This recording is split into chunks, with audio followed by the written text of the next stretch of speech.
रक्षिता ने जब ध्यान से देखने की कोशिश की तो उसे एक जानी पहचानी सी परछाई नजर आई। बहुत करीब आने के बाद उसने देखा कि सामने रुद्र खड़ा था। रुद्र को देखते ही रक्षिता को लगा जैसे उसकी जान में जान आ गई हो। रक्षिता जितना जल्दी हो सकता था उतनी तेजी से रुद्र के पास गई और जाकर उसके गले से लिपट गई। पिछले कुछ घंटों में रक्षिता के साथ जो कुछ भी हुआ था उससे वो बहुत डर गई थी। उसे किसी चीज का होश नहीं था। रुद्र को देखते ही उसे सब कुछ आसान नजर आने लगा था, लेकिन अचानक उसे एक बात सूझी। रक्षिता ने धीरे से खुद को रुद्र से अलग किया और उसकी तरफ देखते हुए कहा, आप यहाँ दोबारा कैसे? क्या आप? रक्षिता आगे कहना चाहते थे कि क्या आप मेरे लिए यहाँ आए हैं, लेकिन उसने कुछ सोचकर अपनी बात बीच में ही रोक दी थी। रुद्र ने रक्षिता के मुरझाए चेहरे की तरफ गौर से देखा, फिर उसके बालों को सहलाते हुए कहा, मैं ऑफिस की अपनी एक इम्पोर्टेंट फाइल यहीं भूल गया था, वही लेने के लिए आया हूँ। लेकिन तुम्हारे कपड़े मिट्टी में सने हुए क्यों हैं? और तुम्हारे चेहरे पर इतना पसीना क्यों आ रहा है? सब ठीक तो है ना? रक्षिता धीरे धीरे रुद्र के करीब आ रही थी। जिस बात को वो दोनों ही महसूस कर रहे थे, लेकिन अभी भी बहुत कुछ ऐसा था जो उन दोनों को ही एक दूसरे के बारे में नहीं पता था। रक्षिता को समझ नहीं आया कि वो रुद्र के इस सवाल का क्या जवाब दे। रक्षिता सर झुकाकर इधर उधर देखने लगी। रुद्र ने आगे बढ़कर जैसे ही रक्षिता का हाथ पकड़ा, वो दर्द से चीख पड़ी, मेरा हाथ! रक्षिता का दर्द देखकर रुद्र ने तुरंत उसका हाथ छोड़ दिया और घबराते हुए पूछा, क्या हुआ तुम्हारे हाथ में? क्या तुम यहाँ किसी से कुश्ती कर रही थी? रुद्र ने रक्षिता को एक बार फिर से ऊपर से नीचे तक गौर से देखा। रुद्र को समझ आ गया था कि रक्षिता की हालत बहुत खराब है। रुद्र ने रक्षिता से बहुत ही प्यार से पूछा, मुझे सच सच बताओ रक्षिता, यहाँ क्या हुआ है? किसने की तुम्हारी ये हालत? तुम इतनी कमजोर सी क्यों लग रही हो? और ये तुम्हारे हाथ में कैसी चोट है? रुद्र ने एक साथ इतने सारे सवाल कर लिए थे कि रक्षिता एक पल के लिए तो उसे ताकती ही रह गई थी। रुद्र की आंखों में रक्षिता ने अपने लिए वो देखा था जो इससे पहले उसने कभी किसी की आंखों में नहीं देखा, सिवाय उसकी मां के। रुद्र की आंखों में रक्षिता के लिए चिंता साफ झलक रही थी, जिसे देखकर रक्षिता मन ही मन बहुत खुश हो गई थी। रक्षिता ने रुद्र से कहा, मुझे नहीं पता था कि मेरे बॉस को इतने सारे सवाल एक साथ भी करने आते हैं। मुझे तो यही पता था कि मेरे बॉस बहुत कम बातें करते हैं। रक्षिता ने जब मुस्कुराते हुए ये बात कही थी तो रुद्र भी बिना स्माइल किए रह नहीं पाया। रुद्र ने भी रक्षिता को चिढ़ाते हुए कहा, मुझे भी नहीं पता था कि मेरे ऑफिस में काम करने वाली लड़की जो इतनी सीधी सी है, इतनी भोली सी दिखाई पड़ती है, उसे अकेले में कुश्ती करने का शौक है। रुद्र की बात सुनते ही रक्षिता जोर से हंस पड़ी। रुद्र ने रक्षिता को हंसते हुए देखा तो कुछ देर तक उसे देखता ही रह गया। फिर रुद्र ने रक्षिता से कहा, अच्छा अब यहीं गेट पर खड़े रहना है या अंदर चलें? देखो तो जरा मैडम को कितनी चोट आई है। रुद्र ने रक्षिता का हाथ पकड़ा और हॉल में आया। पूरा हॉल अस्त व्यस्त पड़ा हुआ था। बीच में हवन कुंड उल्टा पड़ा था। पूजा का सारा सामान जमीन पर बिखरा हुआ था। ये सब देखकर रुद्र बड़े ध्यान से रक्षिता की ओर देखने लगा। रुद्र को इस तरह घूरते देख रक्षिता ने पूछा, क्या हुआ? आप मुझे ऐसे क्यों घूर रहे हो? रुद्र ने धीरे से कहा, तुमने बताया नहीं कि तुम्हें काला जादू भी करना आता है? रुद्र की बात सुनकर रक्षिता को ख्याल आया कि सारा सामान तो वैसे का वैसा ही फैला हुआ था। रक्षिता बुरी तरह झेप गई थी। उसे समझ ही नहीं आ रहा था कि आखिर वो रुद्र से कहे तो क्या कहे। रक्षिता ने मन ही मन सोचा, मुझे भले ही पूरा सच रुद्र सर को नहीं बताना चाहिए, लेकिन कुछ हिस्सा तो इन्हें बताना ही पड़ेगा, वरना ये मुझे ही टोटके वाली समझ लेंगे। रक्षिता ने थोड़ा हिचकते हुए कहा, अब बात दरअसल ये है कि इस हवेली में मुझे कुछ अजीब सा महसूस होता है। मैंने सोचा अगर किसी भूत प्रेत का साया हो तो मैं यहाँ हवन करा लेती हूँ ताकि सब कुछ ठीक हो जाए, लेकिन ना जाने ऐसा क्या हुआ, मैं अचानक से बेहोश हो गई और जब होश आया तो वो तांत्रिक भी यहाँ से गायब था। और तो और मेरे हाथ में भी बहुत दर्द हो रहा है और बहुत वीकनेस भी लग रही है। रुद्र बड़े ध्यान से रक्षिता की बात सुन रहा था। अचानक से रुद्र हंसने लगा। रुद्र को इस तरह हंसते देख रक्षिता नाराज होकर एक कोने में जाकर बैठ गई। रुद्र काफी देर तक हंसता रहा। फिर जब उसने देखा कि रक्षिता मुंह फुलाकर एक कोने में बैठी हुई थी, तो उसने बड़ी मुश्किल से खुद पर कंट्रोल किया और कहा, अच्छा सॉरी बाबा, मैं तुम्हें हर्ट नहीं करना चाहता था, लेकिन सच में तुम आज की डेट में भी इन सब बातों पर विश्वास करती हो? तुम भी कहाँ पुराने जमाने की सोच लेकर आज की जिंदगी जीती हो। इतना अच्छा एग्जीबिशन हुआ इस हवेली में, किसी को कुछ महसूस नहीं हुआ, मुझे भी नहीं। तुम क्यों इतना आलतू फालतू चीज सोचती रहती हो? तुम्हें जरूर कोई वहम हुआ होगा। रक्षिता कहीं न कहीं ये बात जानती थी कि रुद्र उसकी बात पर भरोसा नहीं करेगा, और वो चाहती भी यही थी कि रुद्र इन सब बातों से दूर रहे। इसलिए उसने भी रुद्र की बातों में उसका साथ देते हुए कहा, आप सही कह रहे हैं, मैं जबरदस्ती ही इतना सब कुछ सोचती रहती हूँ। अगर सच में कोई काला साया इस हवेली पर होता तो वो मुझे नुकसान पहुंचाने की कोशिश जरूर करता, और मेरे अलावा भी किसी को तो महसूस होता। उसके बाद रुद्र ने रक्षिता के हाथ को देखा। उसमें हल्की सी सूजन आ गई थी। रुद्र ने कहा, इसकी तो गर्म पानी से सिकाई करनी पड़ेगी, तुम यहीं रुको, मैं अभी आता हूँ। रुद्र किचन में गया और गर्म पानी लेकर वापस रक्षिता के पास आ गया। उसने टॉवल से रक्षिता के हाथ पर सिकाई की। रक्षिता बस रुद्र को देखे ही जा रही थी। उसने मन में सोचा, रुद्र सर सच में कितने अच्छे हैं, कितना ख्याल रखते हैं मेरा। काश ये हमेशा ऐसे ही रहे, कभी ना बदले। रक्षिता अपने ख्यालों में खोई हुई थी कि तभी रुद्र ने उससे पूछा, क्या सोचने लगी? रक्षिता ने रुद्र से वो तो नहीं कहा जो वो सोच रही थी। उसने बात बनाते हुए कहा, आप सही कह रहे हैं, आगे से मैं इन तंत्र मंत्र और पूजा पाठ में नहीं फंसूंगी, ये सब कुछ नहीं होता। रक्षिता ने जैसे ही ये बात कही, रुद्र ने मुस्कुराते हुए प्यार से उसके सिर पर हाथ फेरकर कहा, तुम अभी भी बिल्कुल छोटी बच्ची हो। चलो अब मैं तुम्हें तुम्हारे घर पर ड्रॉप कर देता हूँ। घर का नाम सुनते ही रक्षिता को लगा कि आज तो उसकी बहुत बुरी तरह से क्लास लगने वाली है। आज पूरा दिन बीत गया, उसने अपनी माँ से बात नहीं की। रक्षिता ने तुरंत अपना मोबाइल उठाया तो देखा वो ऑफ है। ओह नो, मेरा फोन तो ऑफ है। मेरी माँ बहुत परेशान हो रही होगी, इतनी ज्यादा रात हो गई है, मैं अब तक यही हूँ। रक्षिता को उतना पैनिक होते देखकर रुद्र ने कहा, तुम परेशान मत हो, चलो अब जल्दी चलते हैं।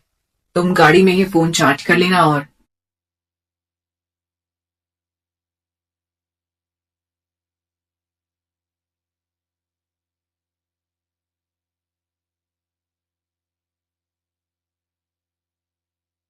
तब तक मेरे मोबाइल से अपनी माँ से बात कर लेना। रक्षिता को यह आइडिया सही लगा। उसने कहा, हाँ ये सही रहेगा, अब जल्दी चलिए।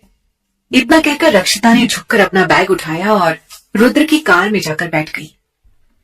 रुद्र और रक्षिता ने अपनी सीट बेल्ट पहनी। उसके बाद रुद्र ने अपना मोबाइल रक्षिता को दे दिया। रक्षिता ने तुरंत अपनी माँ को कॉल किया।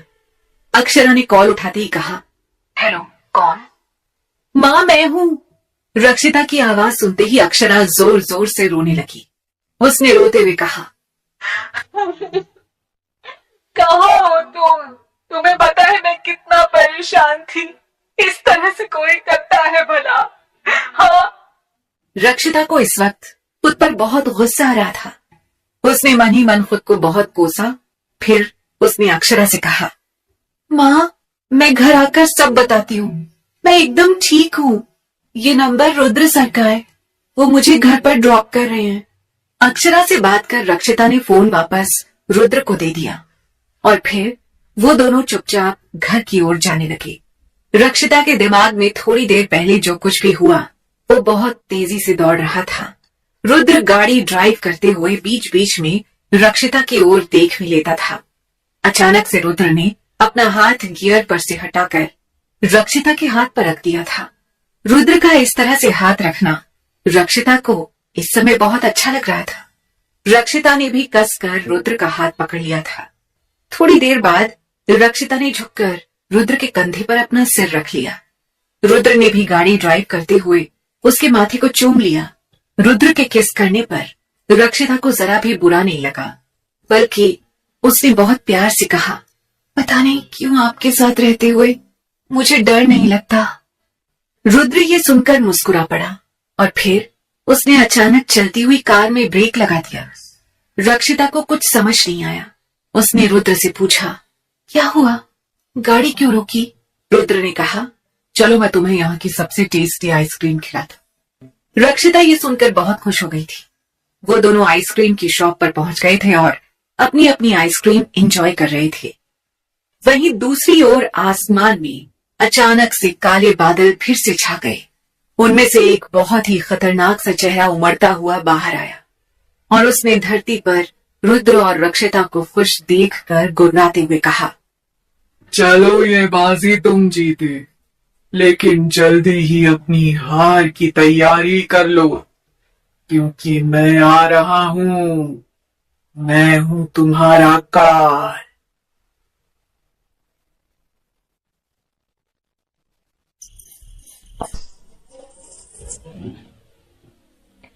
आसमान में उभरते हुए उस भयानक चेहरे ने अपनी बात कहकर खत्म की और वो अचानक से कहीं गायब हो गया। उसके गायब होते ही काले बादल छट चुके थे और दूर कहीं रोशनी का एक बड़ा सा गोला बन रहा था। अब वो भयानक चेहरा उस रोशनी के आसपास आकर मंडराने लगा था। वो काला सा साया जिसके आधे चेहरे पर लाइट पड़ रही थी, इस वक्त वो बहुत खतरनाक दिखाई पड़ रहा था। मायावी गोले को हाथ में लिए हुए वो खतरनाक तरीके से गुर्रा रहा था। उसने भारी आवाज में कहा, यक्ष समुदाय के सबसे वृद्ध यक्ष, हम सब यक्ष समुदाय के सरदार, लाखों सालों तक इंसान का खून पीने वाले गुरु दक्षम प्रकट हो। उस गोले में कोई हरकत नहीं हुई, जिसे देखकर उस काले साए को बहुत गुस्सा आया। उसने अपनी शक्तियों का इस्तेमाल किया और इस बार वो काला साया और जोर से गुर्राया। आपका ही बनाया हुआ अंश आपको मदद की गुहार लगा रहा है। गुरु दशम, मेरी पुकार आपके कानों तक पहुंच रही हो तो प्रकट हो। आपके शिष्य को आपकी जरूरत है। अचानक से उस मायावी गोले में अंधेरा छा गया था। फिर धीरे धीरे दूधिया रोशनी में पूरे गोले में धुआं ही धुआं दिखने लगा था। फिर अचानक से उसमें एक उल्टा सिर, जिसकी खाल बिल्कुल सिकुड़ी हुई थी, आंखें बिल्कुल सिकुड़ी, एक सफेद शक्ल का बूढ़ा सा चेहरा दिखने लगा। उसने बहुत धीरे सी आवाज में कहा, राक्षस, तूने मुझे ऐसी हालत में क्यों बुलाया? तुझे पता है ना, मुझे करोड़ों मील से चलकर आना पड़ता है, वो भी इस उम्र में। ऐसी भी क्या अनहोनी हो गई जो तुझे मुझे इस तरह से बुलाना पड़ा। ये सुनकर वो काला साया जोर से हंस पड़ा। उसने हंसते हुए कहा, आपको बुलाने का मकसद इंसानों के खून की दावत है। क्या तंदुरुस्त इंसान के खून के बदले आपका मीलों चलकर आना सस्ता सौदा होगा? बताइए गुरुदेव। ये सुनते ही उस मायावी गोले में बंद उल्टा सिर चारों तरफ तेजी से घूमने लगा था और साथ ही जोर जोर से चीख कर बोला, कहाँ है इंसान का खून? मुझे सदियां हो गई किसी तंदुरुस्त इंसान का खून पिए। देखो मेरे होंठ सूख रहे हैं, जल्दी दो मुझे वो खून। मैं सच में इस वक्त खून का बहुत प्यासा हूँ। उस बूढ़े चेहरे की तड़प देखकर काला साया जोर से हंस पड़ा। उसने भारी आवाज में कहा, कौन कहता है सिर्फ इंसान ही मदिरा के लिए पागल है? यहाँ देखो, हम यक्षों को इंसानी खून का कैसा पागलों सा नशा है हमें, जिसके लिए हम कुछ भी कर सकते हैं, कुछ भी। जब उल्टे कटे सिर ने ये देखा कि वो साया सिर्फ उसे खून का लालच दे रहा है, लेकिन उसे खून नहीं पिला रहा, तो उसे उस काले साए पर बहुत गुस्सा आया। उसने गुस्से में चीखते हुए कहा, बंद कर अपनी ये बकवास। और पिला मुझे इंसानी खून, इससे पहले कि मैं तेरा खून पी जाऊं।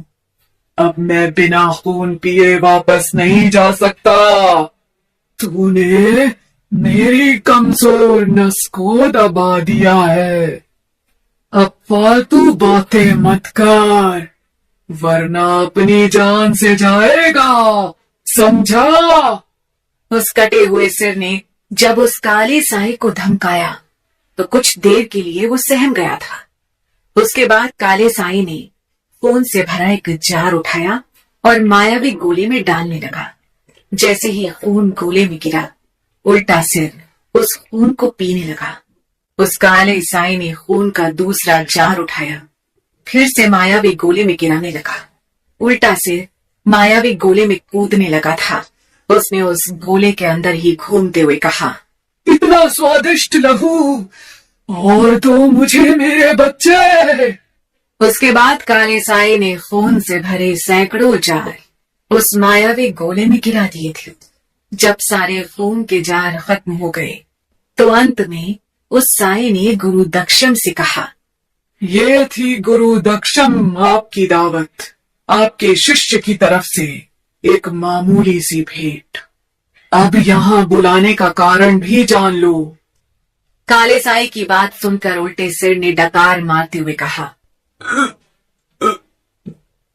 मुझे पता है तुम मुफ्त में दावत अपने बाप को भी न दो, फिर मेरी क्या बिसात। लेकिन चूंकि इस बातचीत में कई बार तुमने खुद को मेरा शिष्य कहा और साथ ही इतना स्वादिष्ट खून मुझे पिलाया, इसलिए बताओ तुम मुझसे क्या चाहते हो? गुरु दक्षम की बात सुनकर काले साए ने गुस्से से दांत पीसते हुए कहा, आपको तो पता है मेरी और उस हवेली में दुख के यक्ष की लड़ाई हजारों सालों से चली आ रही है। मैंने उसे खत्म करने के हर हथकंडे अपना लिए, पर वो कमीना हर बार अपनी शक्तियों के बल पर बच जाता है। उसे मुझे जल्दी ही खत्म करना है, जिसके लिए मुझे आपकी मदद की जरूरत होगी। काले साए की जल्दबाजी को देखकर उल्टे सिर वाले गुरु दक्षम ने कहा, देखो, हर चीज के करने का एक सही वक्त होता है। समय से पहले किसी भी चीज के पीछे पड़ना बेवकूफी है। चाहे हम कितने ही शक्तिशाली क्यों ना हो, लेकिन समय से हम भी नहीं जीत सकते। ये बात तुम अच्छे से जानते हो। उल्टे सिर वाले गुरु दक्षम आगे भी कुछ कहना चाहते थे, लेकिन बीच में ही उनकी बात को काटते हुए उस काले साए ने कहा, सही वक्त, सही वक्त। यही एक जुमला सुनते हुए सदियां बीत गईं। अभी है वो सही वक्त। इतने सालों के इंतजार के बाद फिर से कोई लड़की आई है उसकी जिंदगी में। इससे अच्छा सही वक्त और कौन सा होगा गुरुदेव? काले साए ने जैसे ही ये कहा, इसे सुनकर उल्टे सिर वाले गुरु दक्ष दंग रह गए। उन्होंने चौंकते हुए कहा, ये क्या कह रहे हो? स्मृति के बाद वो फिर किसी लड़की के प्यार के चक्कर में पड़ गया? गुरु दक्षम को इस तरह चौंकते देख काले साए ने उनसे कहा, कितना भी प्यार कर ले, पर इंसान और यक्ष का कोई भविष्य नहीं हो सकता। मैं उसको यही बतलाना चाहता हूँ, और ये बात इस बार मैं उसे समझा कर रहूंगा, वो भी सूद समेत। काले साए के इरादे जानने के बाद उल्टे सिर वाले गुरु दक्षम ने हंसते हुए कहा, वो तुम्हारी बात क्यों मानेगा? जिस वक्त उसे तुम्हारे बारे में पता भी चला, तुम जानते हो वो क्या कर सकता है? अपने गुरु की ये बात सुनकर एक कटीली सी मुस्कान उस काले साए के चेहरे पर तैर गई थी। उसने कहा, मुझे पता है कि वो मेरी बात कभी नहीं मानेगा, इसलिए तो मैं उसे फिर दर्द देना चाहता हूँ। रक्षिता के रूप में मैं हर उस चीज को जब्त करना चाहता हूँ जिसमें उसकी जान बसती हो। काले साई के इरादे देखकर गुरु दक्षम ने उससे पूछा, तुम्हारे कहने का क्या मतलब है? जरा साफ साफ बताओगे? गुरु के सवाल का जवाब देते हुए काले साई ने कहा, मैं फिर एक बार उसकी रक्षिता को उससे छीन लूंगा, एक वैसे ही जैसे स्मृति के साथ किया था। सदियों बाद मिली रक्षिता जैसी परफेक्ट लड़की को खोने के गम में वो और भी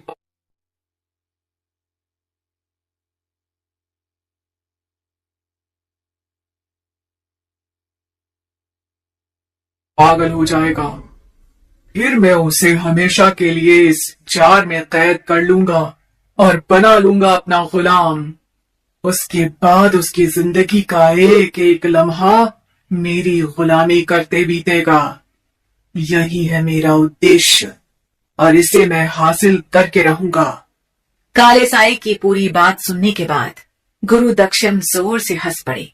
उन्होंने हंसते हुए कहा, लोगों को लगता है वो कई बार लड़ाई सिर्फ ताकत की वजह से हार जाते हैं, जबकि ताकत से भी ज्यादा ताकतवर होता है वक्त। तुम दुनिया में हर किसी से जीत सकते हो, पर समय को कैसे हराओगे? काले साई को ये बात कुछ समझ में नहीं आई। उसने गुरु से पूछा, मतलब क्या हुआ इस बात का? गुरु दक्षम ने कहा, अभी ये सही वक्त नहीं है। ये समय है अपनी शक्तियों को इकट्ठा करने का, विवेक के साथ एक ऐसी चाल बुनने का जिसमें दुश्मन जब आकर फंसे तो फिर उसके पास बचने के लिए कोई जगह ना हो, सीधे मात ही हो।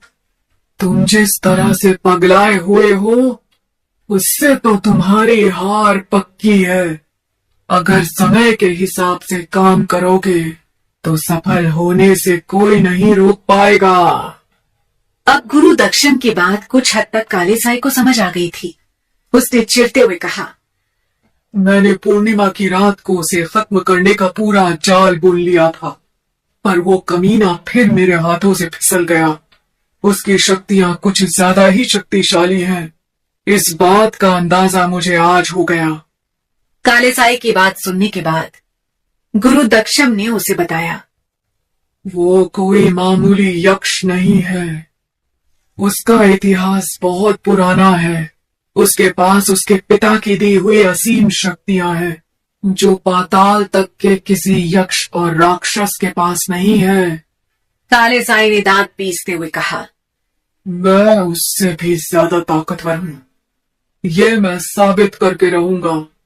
गुरु ने फिर से समझाते हुए कहा, आवेश में आकर तुम खुद का ही नुकसान करोगे। हर ताकतवर की सबसे बड़ी कमजोरी भी उसकी ताकत ही होती है। बस धैर्य के साथ काम लो, एक दिन तुम्हें मनचाहा परिणाम मिलेगा। गुरु की इस बात को सुनकर उस काले साई ने कहा, अगर ऐसी बात है तो मैं रख लूंगा थोड़ा और धैर्य, और उस यक्ष को एक दिन अपने पैरों पर झुका कर रहूंगा। ये मेरा भी वादा है खुद से। उल्टे सर वाले गुरु दक्षम ने कहा, ये हुई ना अक्लमंदी वाली बात। अब मेरी बात ध्यान से सुनो। इस यक्ष की सबसे बड़ी ताकत इसकी फैमिली है। तुम उन तक पहुंचने की कोशिश करो, तुम्हें खुद ब खुद आगे के सारे रास्ते दिखते चले जाएंगे। काले साई ने कहा, ठीक है, मैं समझ गया कि मुझे क्या करना है। इसके बाद वो उल्टा सिर मायावी गोले से गायब हो गया। काले साई ने जोर से हंसते हुए कहा, यक्ष, अब तेरी उल्टी गिनती शुरू। इधर रुद्र ने रक्षिता को उसके घर छोड़ दिया था। अक्षरा रक्षिता को देखकर बहुत खुश हो गई थी। रक्षिता भी आज पहले से ज्यादा खुश थी, क्योंकि उसने रुद्र के साथ एक अच्छा वक्त बिताया था। दूसरी तरफ यक्ष एक सुनसान सड़क पर चल रहा था। तांत्रिक की भस्म और उसके हाथ से फेंके जल का असर यक्ष पर बुरी तरह से पड़ा था, जिसकी वजह से उसे बहुत कमजोरी महसूस हो रही थी। उसकी शक्तियां काम नहीं कर रही थी। यक्ष को इस सब की वजह से एक बात महसूस हुई। उसने खुद से ही बात करते हुए कहा, जिस चीज से मैं बचने की कोशिश कर रहा था, अब लगता है कि वो मुझे करना ही पड़ेगा, वरना ये कमजोरी मुझे और ज्यादा परेशान करेगी। आखिर ऐसा भी क्या करना पड़ेगा यक्ष को जो वो नहीं करना चाहता।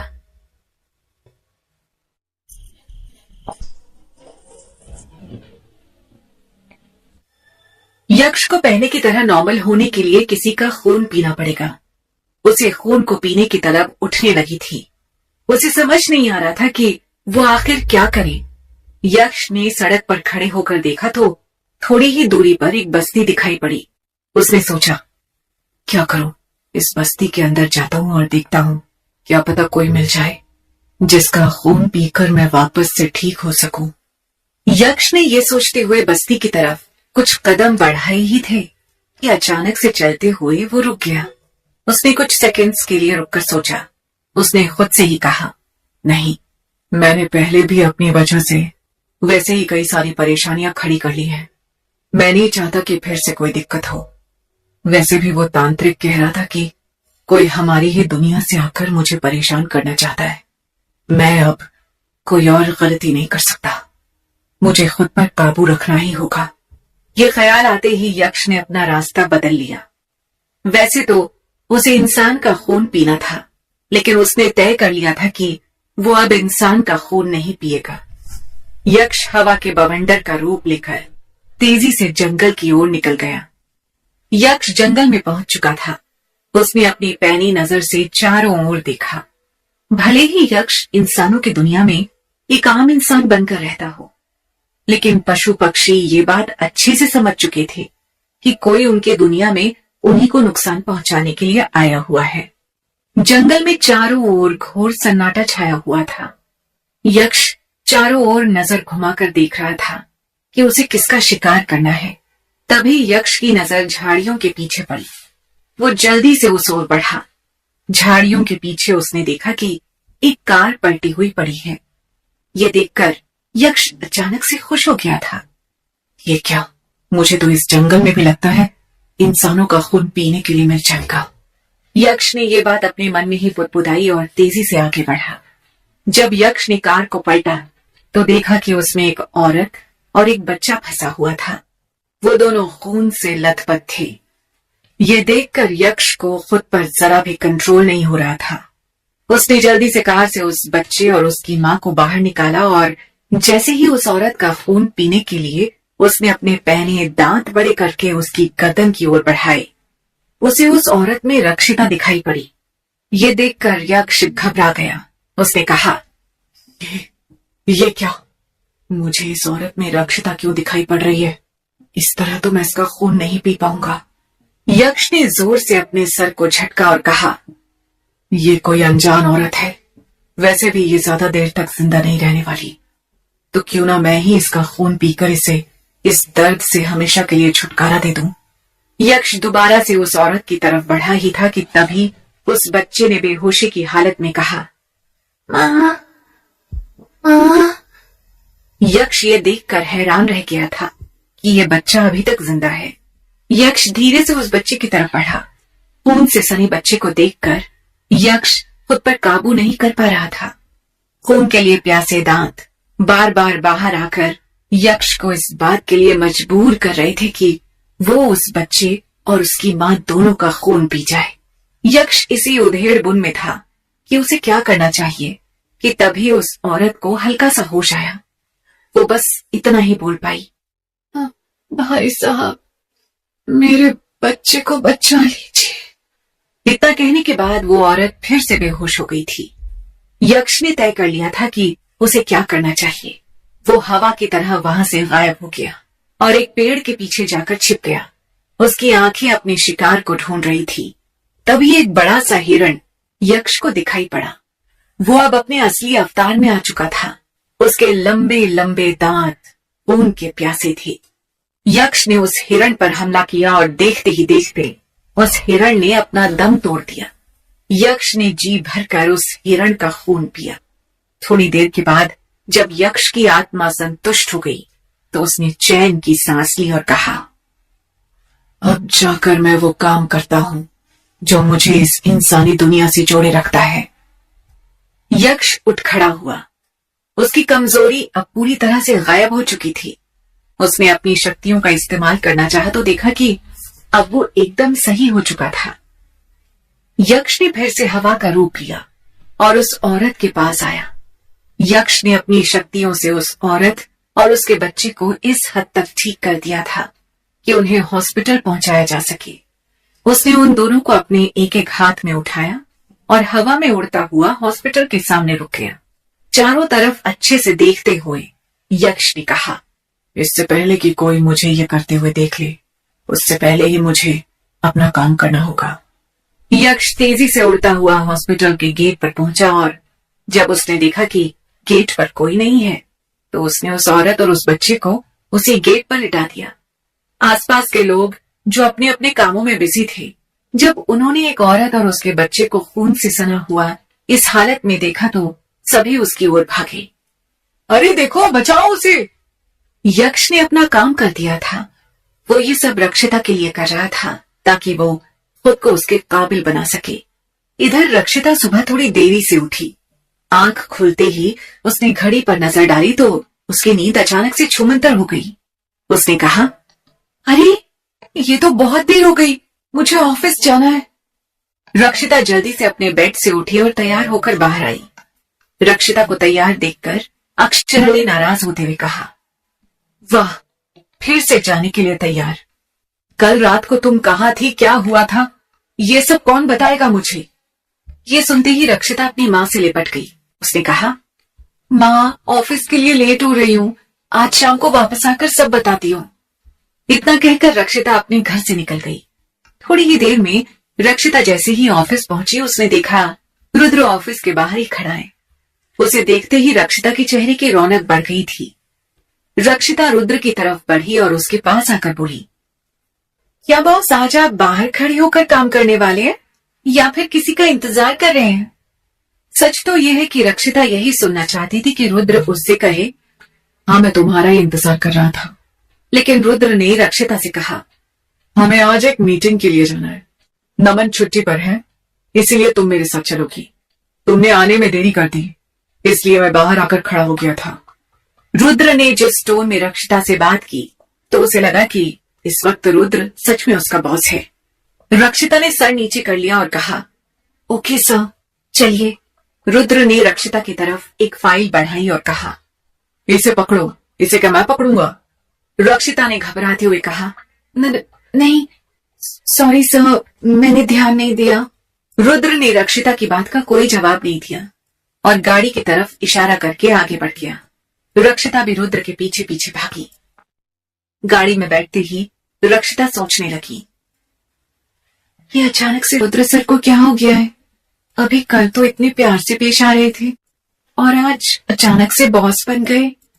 रुद्र ने तिरछी निगाह से रक्षिता की ओर देखा और उसकी शक्ल देखकर वो हंसे बिना रह नहीं पाया। रुद्र ने हंसते हुए कहा, क्या हुआ मैडम, बड़ी शांत हो गई यहाँ? मुझसे डर लग रहा है क्या? रुद्र की बात सुनते ही रक्षिता ने हैरान होकर उसकी ओर देखा। रक्षिता समझ चुकी थी कि ये रुद्र का मजाक था। उसने नाराज होते हुए कहा, आप बहुत गंदे हो, मैं तो सच में डर गई थी। रक्षिता को नाराज होते देखकर रुद्र ने कहा, अच्छा सॉरी, अब गुस्सा मत हो। ये बताओ तुम्हारे हाथ का दर्द कैसा है? रक्षिता ने मुस्कुराते हुए कहा, अभी ठीक है। फिर कुछ सोचते हुए रक्षिता ने रुद्र से पूछा, क्या सच में नमन छुट्टी पर है या फिर? रुद्र समझ गया था कि रक्षिता उससे क्या सुनना चाहती है। उसने कहा, नहीं, मुझे तुम्हारे साथ ही ये मीटिंग करनी थी। रक्षिता रुद्र के बारे में ज्यादा कुछ नहीं जानती थी, इसलिए उसने रुद्र से पूछा, आपका बर्थडे कब होता है? रुद्र ने रक्षिता की ओर देखा, फिर कहा, जब आएगा तब मैं बता दूंगा। इसके बाद रक्षिता ने कुछ और बेसिक सवाल रुद्र से किए थे, जिनका जवाब भी रुद्र ने साफ साफ न देकर बात को घुमा दिया था। अब रक्षिता की दिलचस्पी और ज्यादा रुद्र में बढ़ने लगी थी। उसने खुद से कहा, मैं इतना तो जान चुकी हूँ कि आप बहुत अच्छे इंसान हैं, बस आपके बारे में जानना बाकी है। वो भी धीरे धीरे मैं पता लगा ही लूंगी। रुद्र ने अपनी मीटिंग खत्म की और उसके बाद उसने रक्षिता से कहा, लंच पर चलोगी? रक्षिता को वैसे भी बहुत भूख लगी थी। उसने सुबह से कुछ नहीं खाया था। उसने तुरंत हाँ में सिर हिलाया कि तभी रुद्र को किसी का कॉल आया। रुद्र ने कॉल रिसीव की और सामने वाले की बात सुनने के बाद बस इतना कहा,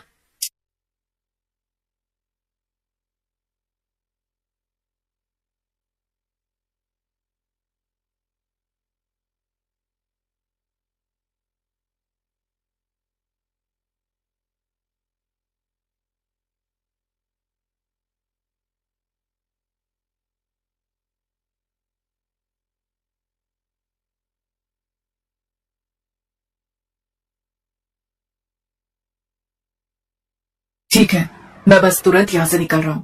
रुद्र ने कॉल कट की और मायूस होकर रक्षिता की ओर देखा। रक्षिता ने मुस्कुराते हुए कहा, आपको अर्जेंट में कहीं जाना है ना? आप जाओ, लंच हम बाद में कर लेंगे। तुम यहां से कैब ले लो और ऑफिस जाकर कुछ खा लेना। मुझे कुछ जरूरी काम है, उसे निपटा लेता हूँ। उसके बाद रुद्र वहां से निकल गया। रक्षिता ने कैब की और ऑफिस आ गई। पूरा दिन काम करने के बाद रक्षिता जब वापस घर जा रही थी तभी उसे ऑफिस के नीचे आकाश मिल गया। रक्षिता ने दूर से ही उसे हेलो किया। तब तक आकाश रक्षिता के पास आ चुका था। आकाश ने रक्षिता से कहा, रक्षिता, मुझे सच में तुमसे कुछ जरूरी बात करनी है। क्या हम कहीं बैठकर बात कर सकते हैं? वैसे तो रक्षिता का मन बिल्कुल भी नहीं था कि वो आकाश से बात करे, लेकिन वो साफ साफ मना भी नहीं कर सकती थी। इसलिए उसने कहा, यही पास में एक कैफे है, वहीं चलते हैं।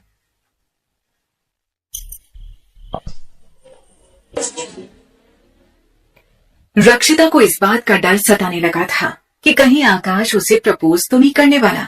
वो दोनों ऑफिस से निकलकर पास ही एक कैफे की तरफ जाने लगे। इस रास्ते में चलने के दौरान उन्होंने आपस में कोई बात नहीं की।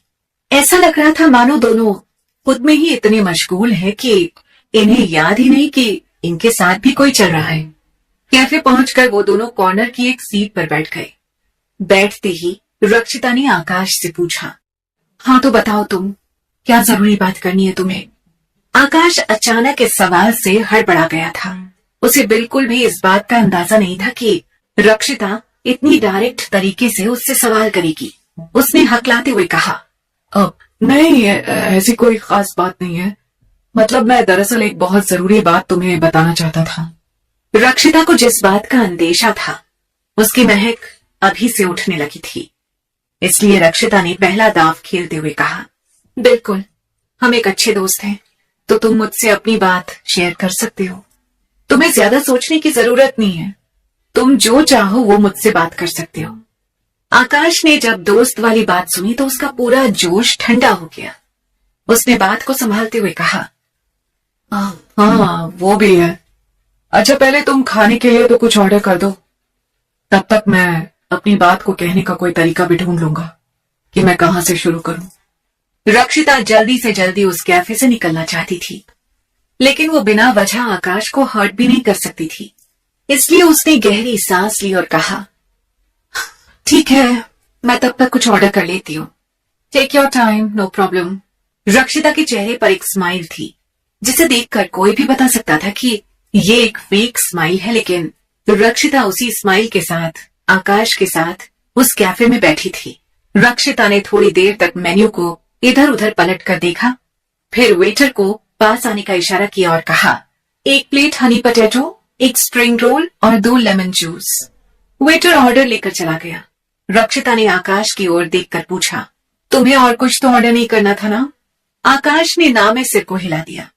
फिर आकाश ने हिम्मत करते हुए कहा, रक्षिता, मैं तुमसे जो बात कहना चाहता हूँ उस बारे में मैंने बहुत सोचा और फिर मैं इस नतीजे पर पहुंचा कि जो भी अंजाम हो पर मुझे अपने दिल की बात कहनी चाहिए। रक्षिता को सब कुछ पता था कि अब आगे क्या होने वाला था, लेकिन वो ऐसे रिएक्ट कर रही थी कि जैसे कुछ समझ नहीं आ रहा हो। रक्षिता ने अनजान बनते हुए कहा, हाँ बिल्कुल, कह देने से मन हल्का हो जाता है। बोलो ना, मैं सुन रही हूँ। रक्षिता का ये बिहेवियर आकाश के लिए भी थोड़ा नया था, लेकिन उसने भी ठान लिया था कि आज चाहे जो हो जाए वो अपनी बात कहकर रहेगा। उसने कहा, मैं जब तुमसे पहली दफा मिला था, मुझे मिलकर ऐसा लगा जैसे मैं तुम्हें कई सालों से जानता हूँ। तुम इतनी अपनी सी लगी कि कभी तुम्हें किसी गैर का होता देख ही नहीं सकता। आकाश की बात सुनकर रक्षिता ने मन ही मन कहा, जिस बात का डर था आखिर वही हुआ। फिर उसने आकाश की ओर देखा, उससे पूछा, तुम कहना क्या चाहते हो, साफ साफ कहो। आकाश ने अपनी मुट्ठियों को कस के दबाया और कहा, मुझे तुमसे प्यार हो गया है। रक्षिता को इस बात के आने का अंदाजा पहले से ही था। उसने बहुत ही नॉर्मल ढंग से कहा, एक तो तुम लड़कों की सबसे बड़ी प्रॉब्लम पता है क्या है? तुम्हें अट्रैक्शन और लव में फर्क नहीं पता, इसलिए हर दूसरी लड़की से तुम्हें प्यार हो जाता है।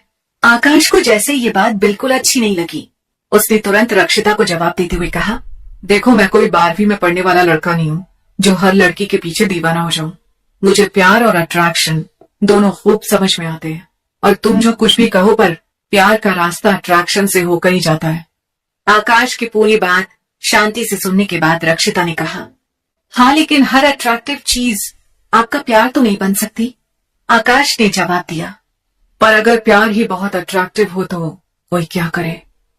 रक्षिता अब अपने ही जवाब में फंस चुकी थी।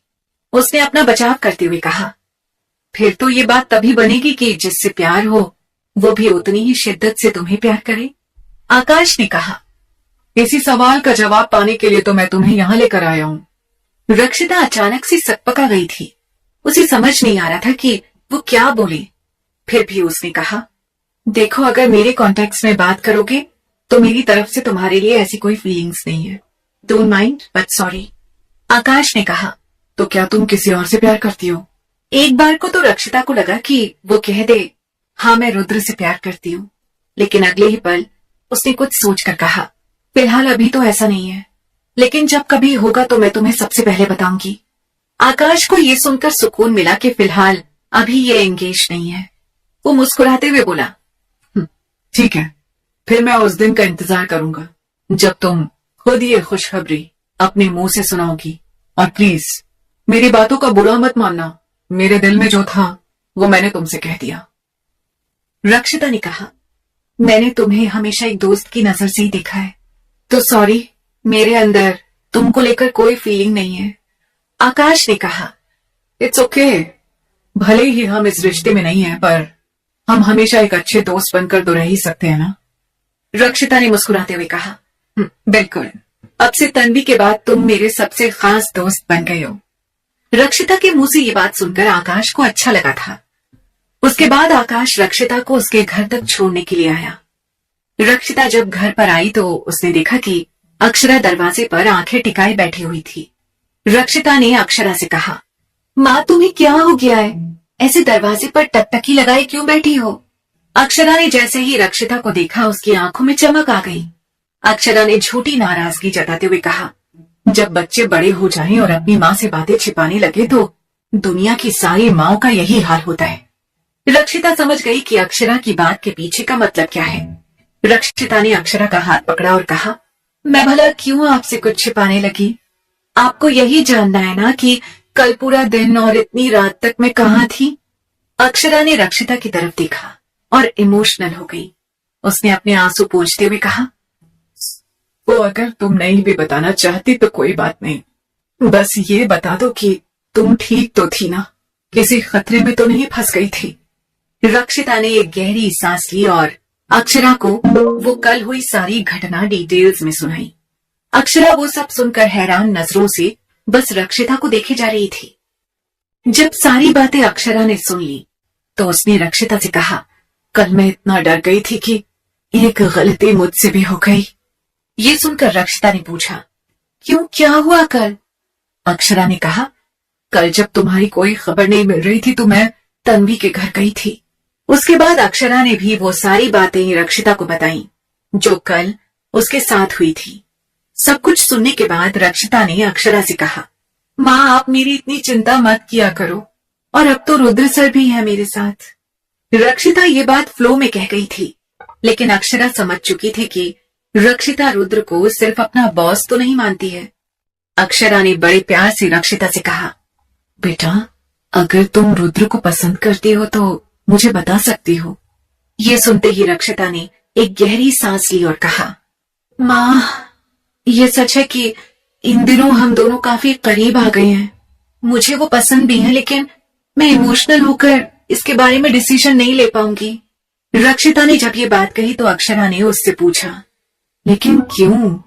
ऐसा क्या है जो तुम्हें रोक रहा है? मेरा पास्ट। आपने भी तो पापा से प्यार किया था। क्या मिला आपको? मैंने जब से होश संभाला आपको बस रोते हुए देखा। शादी के बाद ऐसा क्या हो जाता होगा कि सब कुछ इतना बदल जाता है? बस यही सब सोचकर मुझे बहुत डर लगता है। अक्षरा के पास्ट का असर रक्षिता पर इतना गहरा पड़ा था। इस बात का एहसास आज पहली बार अक्षरा को हुआ था। उसने रक्षिता को समझाते हुए कहा, मेरी शादी अच्छी नहीं बीती इसका मतलब ये नहीं कि कोई भी अपनी शादी में खुश नहीं है। और शादी तो दूर की बात है, कम से कम मैं रुद्र और उसकी फैमिली से मिल तो सकती हूँ ना। फिर जब तुम दोनों इस बात के लिए तैयार हो जाना, तब शादी की बात भी कर लेंगे। अक्षरा की बातों में इतना प्यार था कि रक्षिता इस बात के लिए मना नहीं कर पाई। उसने कहा, ठीक है, मैं रुद्र सर से पूछकर आपको बताती हूँ। इतना कहने के बाद रक्षिता अपने कमरे में आई और उसने रुद्र को कॉल किया। रुद्र के कॉल रिसीव करते ही रक्षिता ने रुद्र से कहा, रुद्र सर, मेरी माँ आपसे मिलना चाहती है। ये सुनते ही रुद्र ने कहा, लेकिन मैं अभी उनसे नहीं मिलना चाहती। ये सुनते ही रक्षिता का चेहरा हैरानी में बदल चुका था। उसके जहन में कई सारे सवालों का तूफान उमड़ रहा था, जिसे वो कैसे शांत करे ये वो नहीं जानती थी।